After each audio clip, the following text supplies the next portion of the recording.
संजय कपूर की मौत की असली वजह आई सामने। यूके पुलिस ने प्रिया सचदेव को लिखी चिट्ठी। डेटिंग की खबरों के बीच मोहम्मद सिराज को भाई बोल गईं आशा भोसले की पोती। बैडमैन इमेज की वजह से गुलशन ग्रोवर के करीब नहीं जाती थी लड़कियां, अब खुला राज। खबरों में आगे आपको बताएंगे। धड़क 2 हो गई फ्लॉप। 45 करोड़ रुपए के बजट में बनी फिल्म का 5 दिनों का कलेक्शन देखकर सदमे में आ गए मेकर्स, और 22 साल पुरानी वो फिल्म जिसके सेट पर 1 घंटे तक रोती रही सलमान खान की को स्टार, बैन करने की भी मिली थी धमकी। नमस्कार दोस्तों, आप देखना शुरू कर चुके हैं top 5 Bollywood controversies of the day. अब इन खबरों को हम आपके सामने विस्तार से रखने जा रहे हैं। करिश्मा कपूर के एक्स हस्बैंड संजय कपूर के निधन से हर कोई हैरान रह गया था। बिजनेसमैन संजय की मौत लंदन में पोलो खेलते समय हो गई थी। पहले खबरें आई थीं कि संजय की मौत मधुमक्खी के डंक मारने के बाद हार्ट अटैक से हुई है। अब एक बार फिर से संजय की मौत की वजह सुर्खियों में आ गई है। मेडिकल रिपोर्ट के अनुसार संजय की मौत प्राकृतिक कारणों से हुई है। यूके मेडिकल अफसरों ने संजय की तीसरी पत्नी प्रिया सचदेव कपूर को एक पत्र लिखकर मौत का असली कारण बता दिया है। मेडिकल रिपोर्ट के मुताबिक संजय कपूर की मौत किसी आपराधिक या साजिश के तहत नहीं हुई, बल्कि एक नेचुरल डेथ थी। ब्रिटेन के कॉरोनर ऑफिस की रिपोर्ट के मुताबिक उन्हें लेफ्ट वेट्रिकुलर हाइपरट्रॉफी और इस्केमिक हृदय रोग था। एलवीएच में दिल की बाईं ओर की मांसपेशी मोटी हो जाती है, जिससे खून पंप करना मुश्किल हो जाता है। ये दिक्कत आमतौर पर हाई ब्लड प्रेशर या दिल पर ज़्यादा दबाव पड़ने की वजह से होती है। संजय कपूर अपनी पर्सनल लाइफ और प्रोफेशनल लाइफ को लेकर सुर्खियों में रहे हैं। वो बिजनेस की दुनिया के जाने माने बिजनेसमैन थे।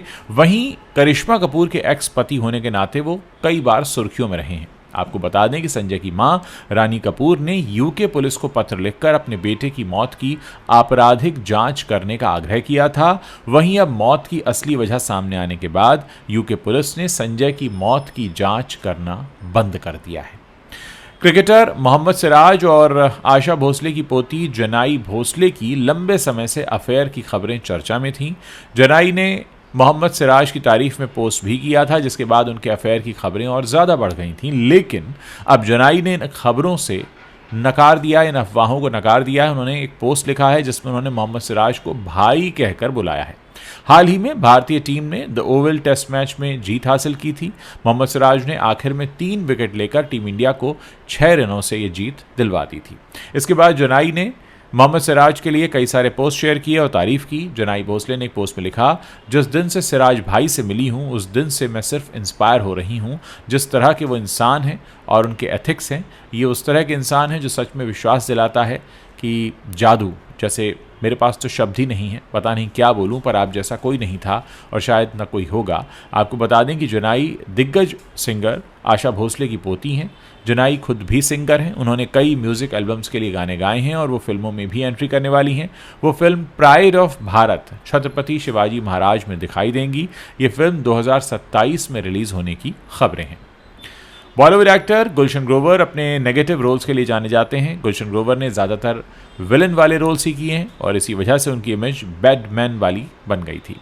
उन्हें कहा भी जाता था बैडमैन ऑफ बॉलीवुड। हाल ही में गुलशन ग्रोवर को अर्चना पूरन सिंह और परमीत सेठी के वीलॉग में देखा गया। यहाँ उन्होंने बताया कि उनके नेगेटिव रोल्स की वजह से लड़कियाँ उनसे दूर भागती थीं। जब परमीत ने कहा कि आपकी ऑन स्क्रीन पर्सनैलिटी की वजह से लड़कियाँ क्या उनसे दूर रहती थी, इस पर गुलशन ग्रोवर ने हामी भरी। उन्होंने कहा, जब तक सोशल मीडिया नहीं आया था तो कोई लड़की पास आती ही नहीं थी, क्योंकि उन्हें लगता था कि जो स्क्रीन पर देखा है वही मेरी सही पर्सनैलिटी है। और आगे उन्होंने कहा कि जब सोशल मीडिया आया तब मैं पार्टी में गया, अर्चना को गले लगाया और दूसरी हीरोइन ने जब ये देखा तो पहले तो उन्हें विश्वास ही नहीं हुआ और वो सोचने लगी कि फिल्म में तो मैं भाग रही थी और यहाँ गले मिल रही है, ये क्या नॉनसेंस है। फिर लोगों को धीरे धीरे समझ में आया कि ये सिर्फ रोल के लिए था। गुलशन ग्रोवर ने फिल्म बूम, हेरा फेरी, राम लखन, शोला और शबनम, राजा की आएगी बारात, सूर्यवंशी, मर्द, शेरा, आदमी, राजा बाबू, आग, हेट स्टोरी 4, दिलवाले, सरदारजी 3 ऐसी कई फिल्मों में काम किया है। गुलशन ग्रोवर की अपकमिंग फिल्मों की बात करें तो वो हीर एक्सप्रेस में दिखने वाले हैं। तृप्ति डिमरी और सिद्धांत चतुर्वेदी स्टारर फिल्म धड़क 2 से उम्मीद तो बहुत थी, लेकिन ये दर्शकों को इम्प्रेस नहीं कर पाई। हालांकि इसकी कहानी और स्टारकास्ट की परफॉर्मेंस की खूब तारीफ हो रही है, लेकिन इसकी बॉक्स ऑफिस परफॉर्मेंस निराशाजनक है। ठंडे ओपनिंग वीकेंड के बाद अब इसके वीकडेज में भी हालत ख़राब हो रही है और धड़क 2 ने सिनेमाघरों में ऐसे टाइम पर दस्तक दी जब म्यूजिकल रोमांटिक ड्रामा सयारा का क्रेज दर्शकों के सिर चढ़कर बोल रहा था। आहान पांडे और अनीत पड्डा की रोमांटिक केमिस्ट्री के आगे तृप्ति डिमरी और सिद्धांत चतुर्वेदी की जोड़ी फीकी साबित हुई। इसी के साथ धड़क 2 का बंटाधार हो गया। रही सही कसर सन ऑफ सरदार 2 और महाअवतार नरसिम्हा ने पूरी कर दी और धड़क 2 के लिए कमाई का मौका ही नहीं छोड़ा। आलम यह है कि रिलीज के 5 दिनों में ही इस फिल्म की हालत खस्ता हो गई। फिल्म के कलेक्शन की बात करें तो धड़क 2 ने रिलीज के पहले दिन 3.5 करोड़ रुपए से खाता खोला था। इसके बाद दूसरे दिन फिल्म ने 3 करोड़ 75 लाख, तीसरे दिन 4 करोड़ 15 लाख और चौथे दिन 1 करोड़ 35 लाख का बिजनेस किया। वहीं सैकनिल की अर्ली ट्रेंड रिपोर्ट के मुताबिक धड़क 2 ने रिलीज के 5वें दिन 1 करोड़ 60 लाख रुपए कमाए हैं। इसी के साथ धड़क 2 की 5 दिनों की कुल कमाई अब 14 करोड़ 35 लाख हो गई है। सिद्धांत चतुर्वेदी और तृप्ति डिमरी स्टारर धड़क 2 का अनुमानित बजट करीब 45 करोड़ रुपए है। इसमें लगभग 35 करोड़ रुपयों का तो निर्माण में लगा पैसा और 10 करोड़ रुपए मार्केटिंग और प्रमोशन पर खर्च हुए।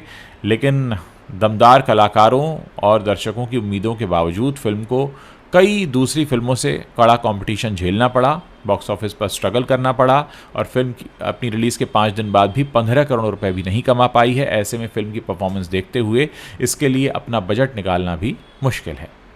फिल्म तेरे नाम के एक सीन में एक्ट्रेस इंदिरा कृष्णन को सलमान खान को थप्पड़ मारना था, लेकिन शूट से पहले सलमान ने उनके साथ ऐसा मजाक किया कि उनका रोना निकल गया। हाल ही में इंदिरा कृष्णन ने इस किस्से का खुलासा करते हुए बताया कि सलमान ने उनसे कहा, अगर आपने मुझे थप्पड़ मारा तो फिर जो होगा देख लेना।